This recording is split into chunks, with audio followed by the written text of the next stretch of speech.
Even more important, we have to remember who we are. This is America. Well, here we Joe again. Before I go any farther, I have to say I saw that in a headline on splinternews.com. I just completely stole it. I thought it was the funniest thing in the world. Here we Joe again. So I just want to give them proper credit. Now, Joe Biden. He's done it finally. He's announced his run for 2020 for the Democratic primary or for the Democratic Party nomination. Let me first play his announcement ad here, which is about 3 minutes long. So if you've seen it, you can fast forward because it's pretty terrible. But if you want to watch it or watch it again, you're free to. So here it is. Charlottesville, Virginia is home to the author of one of the great documents in human history. We know it by heart. We hold these truths to be self-evident, that all men are created equal, endowed by their Creator with certain inalienable rights. We've heard it so often, it's almost a cliche, but it's who we are. We haven't always lived up to these ideals. Jefferson himself didn't, but we have never before walked away from them. Charlottesville is also home to a defining moment for this nation in the last few years. It was there on August of 2017 we saw Klansmen and white supremacists and neo-Nazis come out in the open. Their crazed faces, illuminated by torches, veins bulging and bearing the fangs of racism, chanting the same anti-Semitic bile heard across Europe in the 30s. And they were met by a courageous group of Americans, and a violent clash ensued. And a brave young woman lost her life. And that's when we heard the words of the President of the United States that stunned the world and shocked the conscience of this nation.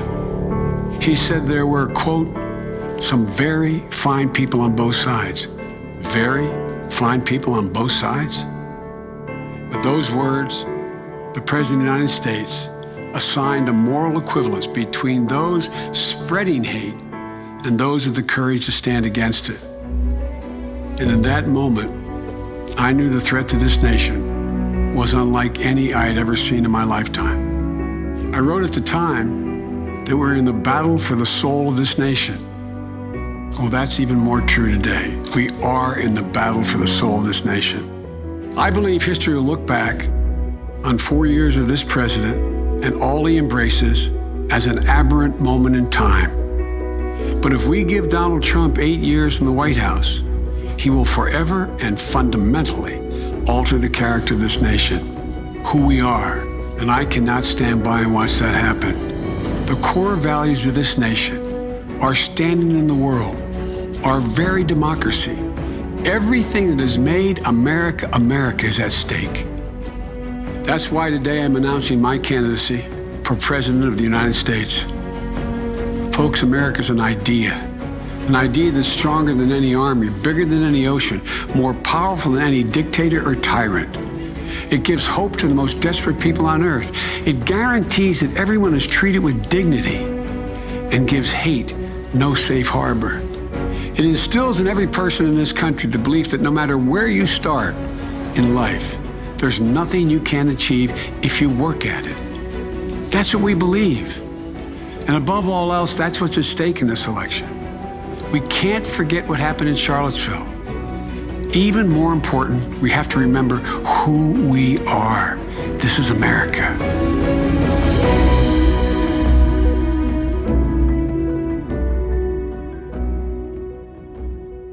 All right. What was that? I mean, it's just a bunch of empty rhetoric. Just no policy ideas, no analysis of why the country was in a situation where they voted for Trump, why millions of people voted for Trump. He's treating Trump as an anomaly. Like, oh, we made this mistake, this one mistake, voting for President Trump. Now let's get back to normal. Back to normal? Back to normal where people still have jobs that where they aren't getting paid enough? Back to normal where people still don't have health care? Back to normal where they're still getting ripped off by insurance companies, where they're still getting ripped off by Wall Street? I mean, what's what exactly is back to normal? So this shows you that Biden has not evolved at all. He hasn't changed whatsoever. Society around him has completely changed, or is now in a place where people are recognizing that there needs to be some dramatic shifts because you can't keep going on like this. I mean, again, why do people get to a place where they are willing to vote for somebody as outrageously stupid and crazy as Donald Trump? They get to that place because they're tired with the status quo. And Joe Biden represents the status quo. I don't know why he's running, except for his own ego. I really don't. There are many other candidates in this race that can represent the Joe Biden side, but better. I mean, Kamala Harris is better than Joe Biden. Pete Buttigieg is better than Joe Biden. Why is Joe Biden here except for the fact that he has name recognition and he thinks he can win with that, and his own ego has propelled him to this point? I don't know any other reason why he's running. Now, I want to get to some other analysis of Biden's announcement here, and also break down, just briefly go over some of his past and how he hasn't changed.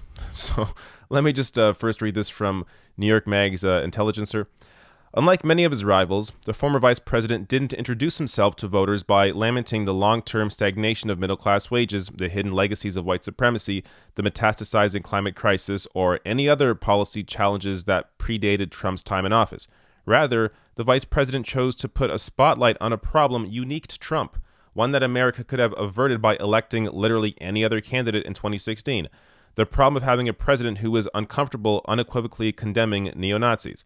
In other words, Biden's announcement video is a 210-second long insult to the intelligence and moral imagination of its viewers. Yeah, that they said it a lot better than I did. That's exactly what this was. He offered nothing. So, look, let's break down now some of the, just really briefly go over Biden's history. And I'm also going to do a quick comparison here to Bernie because they both are the two candidates that have a long history. So it's worth comparing the two and seeing how they stack up, which I've done in a previous video. I actually have a long breakdown of that, but I will briefly kind of go over that here as well. But first, let's just, look at issues like gay rights, the Iraq War, Wall Street deregulation. Biden was on the wrong side of all of these incredibly important issues. So this tweet from Michael. Joe Biden opposes single-payer health care, opposes cannabis legalization, supports the death penalty, wrote the 1994 crime bill, voted for DOMA, voted for NAFTA, voted for the Iraq War, voted for the Patriot Act, voted to make it harder to eliminate student debt. And this from Warren Gunnels, for comparison purposes. Only one presidential candidate helped lead the opposition against every single one of these disastrous bills. Bernie Sanders. Glass-Steagall repeal, NAFTA, China permanent normal trade relations, Wall Street bailout, Iraq War, 1996 welfare reform, bankruptcy reform, Defense of Marriage Act, U.S. Patriot Act. But Bernie Sanders voted against all of those disastrous bills. So this is the comparison that's worth making because it shows you, look, if Biden was the only candidate in this race that had a long history, then you could potentially forgive him for some of his past because you only have people that have maybe a very short history like Kamala Harris or Pete Buttigieg that are in the race. And so there isn't really a proper, apples to apples comparison.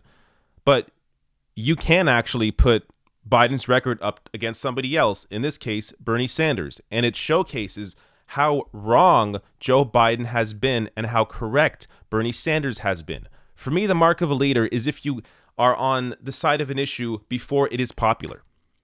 Bernie was championing gay rights in the 80s and 90s. Long before any major Democrat was. Long before Joe Biden was. Joe Biden didn't support gay marriage till 2012. That's just one example. But go down the list, whether it's bank deregulation, whether it's these trade deals, whether it's, you could, again, you saw the list. I have a proper comparison between Bernie and Biden, so I'll link to that above and even below the video, so you can check that out if you want to. But I want to get back to Biden here. So there's this other piece of analysis here from Jacobin that I want to reference. The most damning thing is that Biden hasn't changed. While other candidates with similarly troubling records at least understand the need to pay lip service to progressive ideas, there's little indication Biden has moved an inch in his thinking.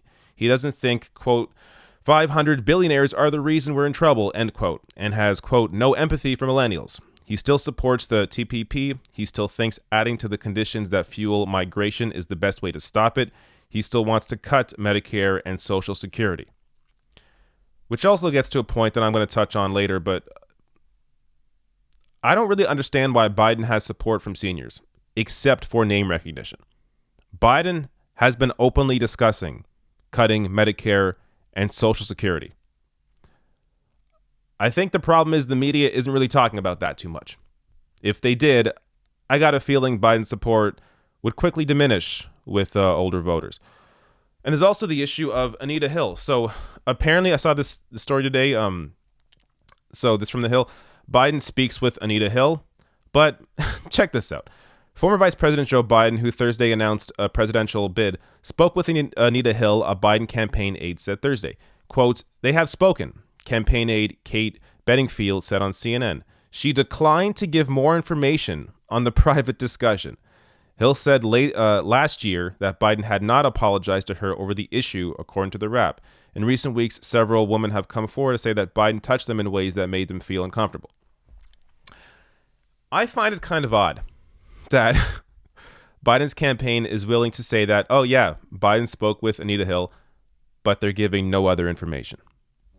I feel like probably didn't go too well. So they're not going to talk about it.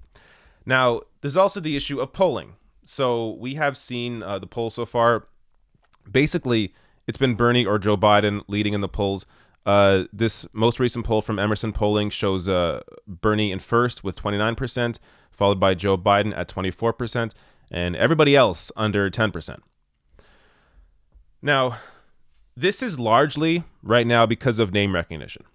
Now, yes, of course, people that are, answering these polls also support these candidates for whatever reason, but name recognition is going to really be a factor, as it always is. I mean, if people don't know your name, they're not going to vote for you. So having Bernie Sanders out there for the past few years pushing on these progressive issues has obviously raised his profile in terms of his name and his platform. But Joe Biden as well, of course, being the former VP, is also going to have incredible name recognition. Now, one thing that I do worry about is that I do think Biden is taking votes away from Bernie Sanders because of name recognition. So there's been other polls, I don't have one to reference here, but there's been other polls where Biden hasn't been included because he hadn't announced yet. And Bernie's support shot up. So Biden is cutting into Bernie's support in that, at least in the idea of name recognition. Because in terms of their platform, in terms of what they fight for, in terms of their history, they are completely different candidates. But I think people see two older white men that they recognize, and a lot of people who don't pay close attention to politics may think they are sort of similar on the issues. Joe Biden has sort of a record of standing up for unions, even though he doesn't, which again is a whole other issue. Maybe I should get into it at some point. But this is going to be very interesting how this all plays out. I don't think Biden's going to win the nomination. I'll just say that. I'm not sure how far he's going to get. I don't think he's going to win the nomination. I think his support will begin to... I think he's going to have a little bump right now because he just announced.